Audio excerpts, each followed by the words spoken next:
The acoustic guitar part on After the Thrill Is Gone leaves quite a lot of space, so what we'll do is we'll have a look at what the acoustic guitar is actually playing on the record, and then also a standard strum pattern that you can use that fills in a bit of that space if you're just playing a solo version on one guitar. Starting with what they're playing on the intro, we've got this. 1, 2, 3, 4. 1, 2, 3, 4. 1, 2, 3, 4. 1, 2, 3, 4. 1, 2, 3, 4. 1, 2, 3, 4. 1, 2, 3, 4. 1, 2, 3. And that final G is the beginning of the verse. So you see what I mean about the space there. A lot of chords strummed on the first beat and just ringing across the rest of the bar. Starting with the G chord, one strum of a normal G, and the whole bar of it. 1, 2, 3, 4. Then a C chord, one strum. Let it ring for 2 beats. 1, 2. It rings across the first half of the 3 beat, and then and a 4 and is strummed. Down, up, down, down. So you get 1, 2, 3, and a 4 and 1, being your G again. That goes for a whole bar of 4 beats. So does the C that follows. So does the A minor that follows that. Then you've got G for 2 beats. 1, 2, 3, and then you're going to play G down. Add the index finger on the 2nd string, 1st fret for a G sus4, down, up, down. So 1, 2, 3, and 4 E and A minor for a full bar, and the final bar of the intro is G, 2, 3, D, D, D, C, G, with that final G being the beginning of the verse. 1, 2, 3, and a 4 and 1. Alright, now that's what's happening on the record. If you want to fill in some of those gaps, use the strum pattern that's really the one that we'll use from verse 2 of the track onwards. You can go down, down, touch, down, up, down for each of the chords. So G, C.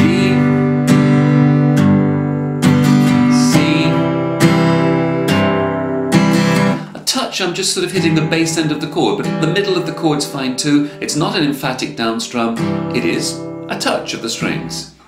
1, 2, 3, 4 E and 1, 2, 3, 4 E and. When we come to verse 2, that will be the standard pattern that we'll use. Let's break this lead guitar introduction down phrase by phrase. Let's call phrase 1 bar 1 of the tap, sounding like this. What I'm doing here is coming from 10 to 12, so it's picking 10 and sliding to 12. Notice with my right hand that I'm hybrid picking. Pick picks down, middle finger I use picks up. You could get the same effect with just fingers, or you could have that pick come through like a little mini strum. So 10 to 12, and then 12 back to 10, and then stop it. Let it relax, or let the finger drop back onto the string.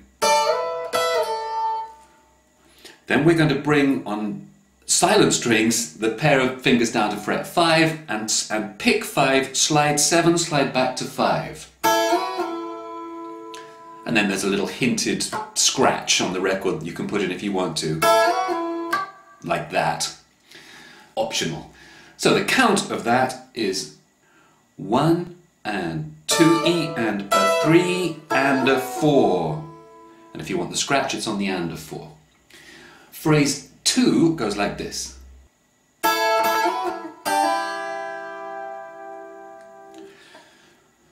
So we were already at 5, you're going to slide 5 to 7, or pick 5 first of all, and then pick it again and slide to 7 and back to 5. What I do on the next one is lie the finger down at the 3rd fret covering 2 strings and pick strings 1 and 2 and hammer 2 to the 5th fret. Because the chord you want there, as the acoustic guitar moves to the C chord, is this fragment of a C chord. 2nd string, 5th fret, 1st string, 3rd fret. You could, of course, use just one finger sliding around for the whole thing if you like. I prefer the two fingers, but it's a matter of choice. 1 and a 2 and a. Alright, those two phrases in fact really belong together. Let's put them back. 1.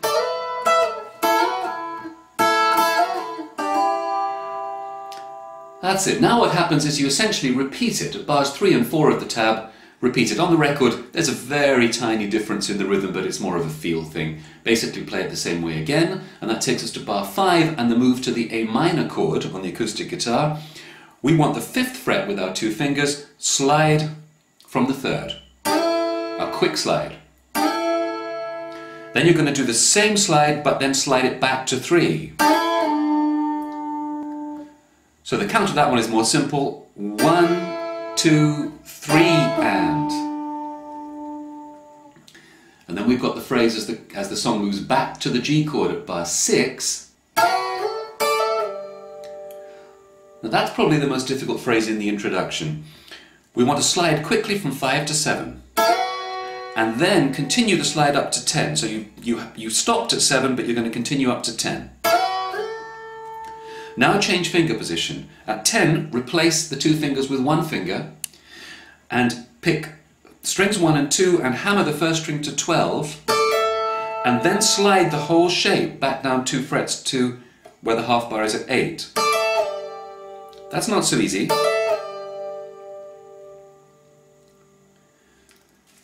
So the count of that phrase at the beginning of bar 6. 1 and 2 E and 3. Now on 4 we get the next phrase, which then continues into bar 7, like this.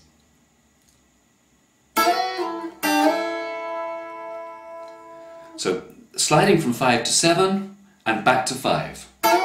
And that's 4 and. 4 and at bar 7 come down to 3, slide to 5, quickly.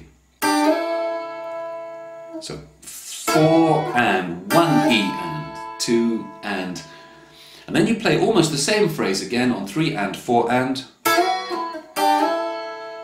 It's 3 and 4 E actually. 3 and 4 E and on 1 back to our home position of the 3rd fret. Now there's one more phrase as the vocal comes in, which is what's about to happen next, which is, you can just hear it underneath the vocal. It's the 2nd and 3rd strings, 1st fret, 2nd string, 2nd fret, 3rd string, pinch and slide up 2 frets. Then slide back and then pull off both to open, back to our original shape and slide up 2 frets. For that phrase, and it's 4 E and a 1 E.